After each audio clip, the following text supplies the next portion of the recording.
everyone, I'm Rakhi. I want to tell you one thing, that this session is very important from the viewpoint of your career as well as from the viewpoint of your future aspect. क्यों? As because in this video, I'm going to tell you how to write a job application. कभी ना कभी life में आपने struggle किया होगा for a job. And to get the job, you need to write a appropriate, good and specified application letter for the organization you have applied for. ठीक है? So, in today's session, I'm going to tell you how to write the job application via email. So, come along with me. First of all, we need to write the email of the company to which we are sending our application. Okay, suppose over here I have written info@reliance.com. That means I am sending my job application to this company. Second is subject. It is very important. क्यों? Because subject में जो भी चीजें हम लिखते हैं, it is very much specified and to the point. तो जिसको भी ये job application जाएगी, वो subject को पढ़ के बहुत अच्छे से समझ जाएगा कि ये एप्लीकेशन किस पोस्ट के लिए है. सो जब हम सब्जेक्ट लिखते हैं तो please do not right only application. अगर आप सिर्फ एप्लीकेशन लिखते हो तो वो जो पर्सन है जिसके पास हमारी ईमेल जाएगी वो कंफ्यूज हो जाएगा. सो उसकी कंफ्यूजन को दूर करने के लिए और अपने लिए गुड होने के लिए we need to specify the subject. ठीक है? So for example, over here I have written application for the post of computer operator or programmer. So subject से ये specify हो चुका है कि this application is for the post of computer operator oblique programmer.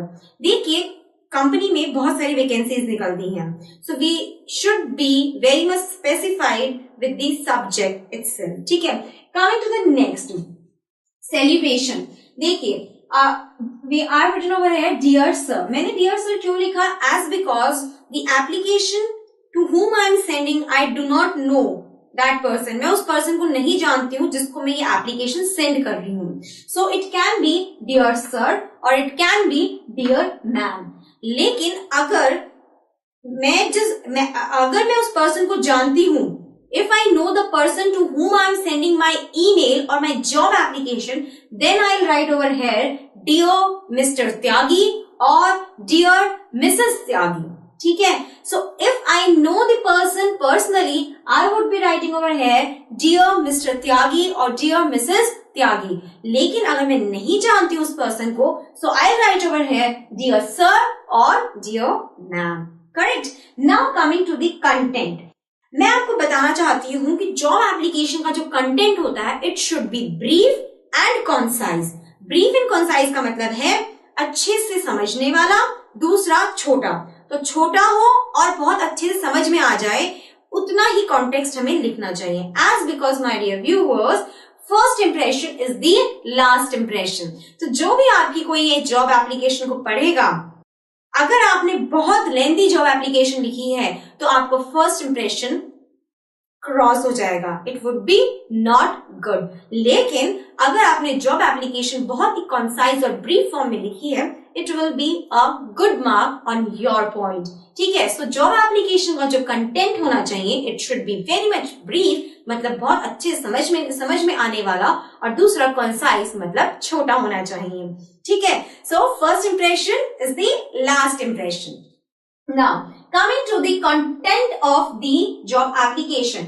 So, dear sir, okay, then I am submitting my application to show my keen interest for the position of computer operator currently available with your organization. आपने सबसे पहले क्या लिखा इसके अंदर कि sir, I am submitting my application. मैं अपनी application submit कर रहा हूँ just to show my interest for the position of computer operator. मैं अपनी एप्लीकेशन आपको सेंड कर रहा हूं, आपको सबमिट कर रहा हूं जस्ट टू शो कि मेरा इंटरेस्ट है जो भी आपने पोस्ट निकाली है, फॉर एग्जांपल कंप्यूटर ऑपरेटर की, which is currently available with your organisation, जो प्रेजेंटली आपके ऑर्गेनाइजेशन में अवेलेबल है. ओके, नाउ सेकेंड, आप अब इस लाइन में बताएंगे कि आपने ये एडवर्टीजमेंट कहाँ देखा. ठीक है? I saw the advertisement of your organisation in the employment newspaper dated on 23/1/2019. 2016। अब आपने इस लाइन में बताया कि आपने इस कंपनी का एडवर्टीजमेंट किस न्यूज़पेपर में देखा।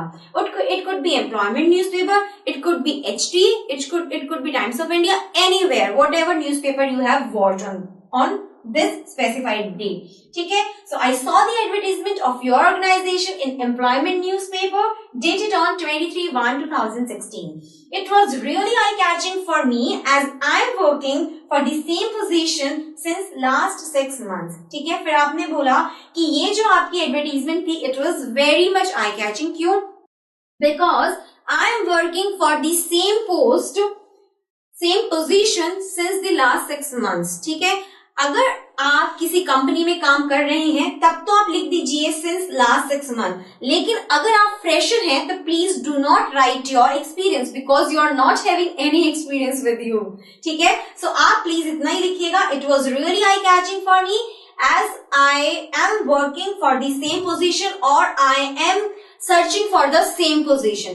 अगर आप फ्रेशर हैं तो आप लिखेंगे I am searching for the same position, और अगर आपके पास थोड़ा सा भी एक्सपीरियंस है किसी कंपनी का तो आप लिखेंगे as I am working for the same position since last 6 months. ठीक है, ये आपने ब्रीफली बताया अपने बारे में. अब आप अपनी स्किल्स के बारे में बहुत छोटा सा ब्रीफ देंगे, क्योंकि जो आप रेज्यूमे अटैच करेंगे, जो आप रेज्यूमे इस जॉब एप्लीकेशन के साथ में अटैच करेंगे, उस रेज्यूमे में पूरी डिटेल होगी आपकी क्वालिफिकेशन की, आपके स्किल्स की और आपकी करियर अपॉर्चुनिटीज की.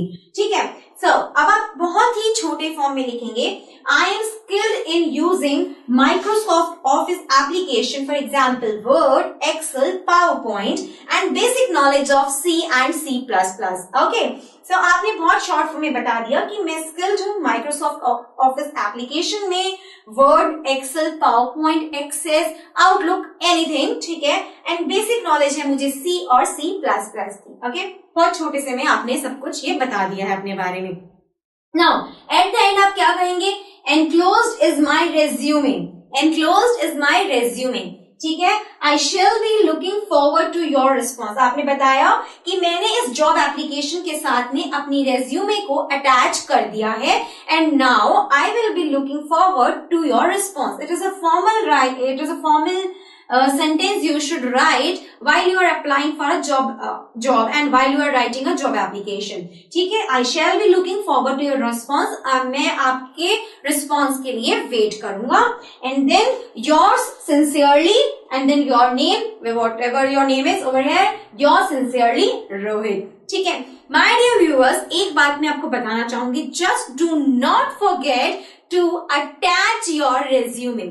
It is my personal experience. हम बहुत ज्यादा प्रेशर में होते हैं जब हम जॉब एप्लीकेशन लिख रहे होते हैं, बिकॉज वो जॉब हमारे लिए बहुत ही ज्यादा इंपॉर्टेंट होती है. ठीक है, obviously every job is very important for us if we want a job. ठीक है, सो हम बहुत प्रेशर में होते हैं कि हम किस तरह से जॉब एप्लीकेशन को लिखें, क्या वो जॉब एप्लीकेशन जो हम लिख रहे हैं वो सही है, गलत है, जो भी है, हम इस प्रेशर में होते हैं. और बहुत बार ऐसा होता है कि हम अपना रेज्यूमे जॉब एप्लीकेशन के साथ में अटैच करना भूल जाते हैं, and it is a blunder we all make. So do remember my viewers, do not forget to attach your resume with the job application. Correct? So second thing is that do watch my another video in which I am giving you the guidance and giving you some tips how to write a successful job resume. Okay? Third thing is this, do download this application from the given below link. I have made the same format over there.